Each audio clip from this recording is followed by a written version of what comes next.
I had one of those serious relationship conversations the other week with my girlfriend where she sat me down and talked at me for about 6 hours. I hadn't realised until then that when a man says he is spoken for, that is quite literally what he means. She said to me, Jimmy, we're at a crossroads in our relationship. Down one road is hard work and commitment, but ultimately, happiness. And down the other road, well, the other road is a dead end. And I said, that's not a crossroads, that's a T-junction.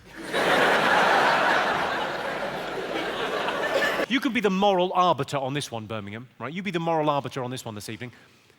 I've got a friend, he got dumped by his girlfriend. She ended their relationship just because he said something. They were making love, they were mid-coitus, fucking.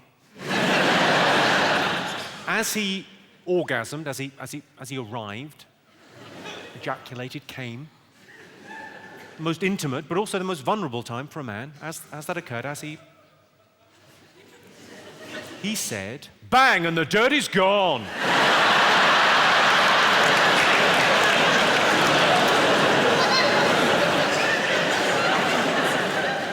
I can see two distinct groups of men. There's some men looking at me as if to say, I don't think that's that bad. I think maybe she's overreacted a little bit. And then I can see other men looking at me as if to say, note to self. You've got to be very careful with jokes in the bedroom, because it's quite funny to say to a girl who's sucking you off, it's rude to talk with your mouth full. But it's even funnier if she says, well, it's not full.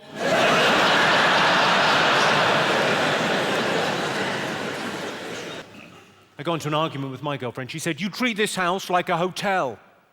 I said, I have never snorted cocaine off a hooker's tits in this house.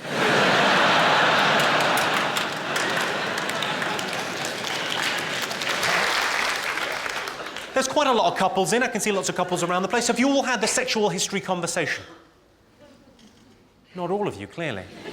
The sexual history conversation happens about 3, 4, 5 months into a relationship, and the woman says to the man, I'd like to know about your sexual history. And the man thinks, oh, no, you fucking wouldn't. But the woman doesn't just ask once. She keeps on asking until she gets a result. Yeah? I had this recently. I was cornered. I had to have the sexual history conversation. I had to list every woman I'd ever been with, from the girl I lost my virginity to, right the way up to her. And that is where I should have stopped.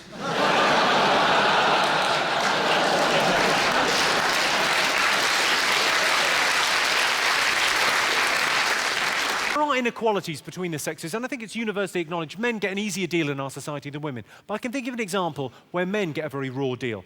You know, early on in a relationship, before you live together, when you're just kind of staying over each other's houses, very exciting phase in a relationship. In the history of the world, no man has ever been staying over at a girl's house and found a vibrator in her bedside drawer, and there's been a problem. There is only one reaction on record, and that is as follows. Oh, hello. Cheeky. What is she like? But when she finds a latex vagina in your sock drawer, there is hell to pay. Explanations must be made. I say sock drawer, it's actually the office. I say latex vagina, it was the receptionist. I don't know if this has ever happened to any of you, but I split up with my last girlfriend because she was very hypocritical. She used to say, I love surprises, but then when she found out I was sleeping with her sister.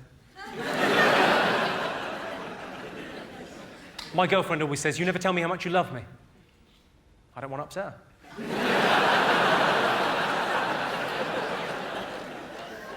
A couple of weeks ago, we were making love, and she had an asthma attack. I did briefly think I was doing really rather well. Then about sort of the 90-second, 2-minute mark, I thought, hang on, she's laying this on a bit, Fig. Either she wants something or she's not well. And she wasn't well. I totally panicked. I didn't know what to do, so I phoned a friend of mine who's a doctor, and he lives just down the road from me, and I said to him, you know, what should I do? He said, well, yeah, don't panic. It could be quite serious. It probably isn't, but I'll pop right over. I said, what should I do in the meantime? He said, finish yourself off. Don't give me that look. It was the right thing to do. I realised I shouldn't really take the piss out of the asthmatics. They've got enough to worry about. The National Asthmatics Emergency Helpline Service was shut down recently. Apparently a problem with all the obscene phone calls.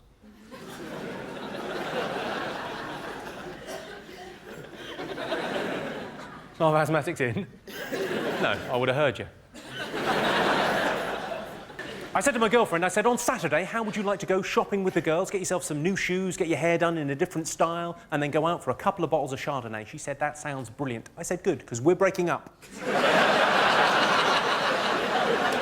Women ask weird questions. Well, the women in my life have always asked weird questions. My girlfriend said to me recently, she said, which of my friends do you think is prettiest? Well, that's what she said. What I heard was, I fancy a fight. I don't know much about women, but I know there is no correct answer to the question, which of my friends do you think is prettiest? There's nothing I can say that she'll go, oh, good. Yeah. And there's going to be trouble, so I thought, well, I might as well be hung for a sheep as a lamb. So when she asked, which of my friends do you think is prettiest, I said, well, Karen is pretty, but Susan does that thing with her tongue. I'm in a long-term relationship. Who else here is in a long-term relationship? Give us a shout. You sound thrilled. I've been with the same girl for 8 years and we're very happy together, but how's this for mental? She still gets annoyed if I use her toothbrush. That's mental, isn't it, when you consider how intimate we've been over those 8 years? And if you can tell me a better way to get dog shit out trainers, I'd love to fucking hear about it, because there's nothing finer.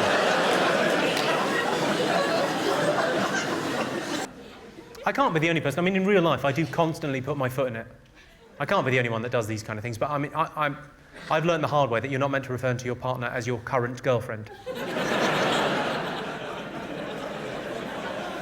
It suggests you're looking for an upgrade. And that doesn't seem to keep them on their toes the way you would think it might. Oh no, they don't like it. I don't know if anyone's got this. There are lots of couples in this evening. How many couples do we have? Quite a few. By show of hands. How many do we have by shouting out? Hundreds. Brilliant. I'm wondering, does anyone have this arrangement in their relationship? It's becoming ever more common now for couples to have an arrangement whereby they're totally faithful to each other, but they've got a clause whereby if one of them was to meet a certain celebrity, they would be allowed to stray. Has anyone got that going on in their relationship? Who have you got? You. Right.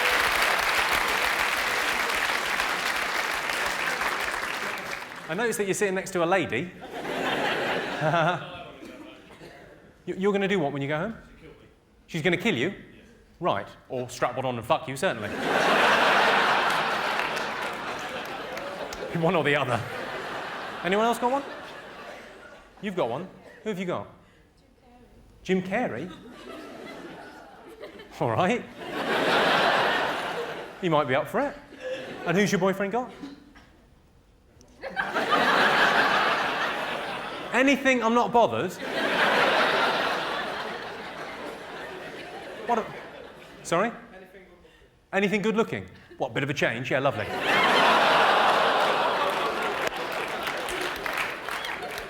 You can't say that. The reason I mention it is because I've got an arrangement with my girlfriend whereby if I ever get the opportunity to sleep with Kylie Minogue, she can fuck off. Hi, I'm Jimmy Carr, the guy you just saw in that video. Thanks for watching it, because somehow I get money from that. I don't know how. I don't know.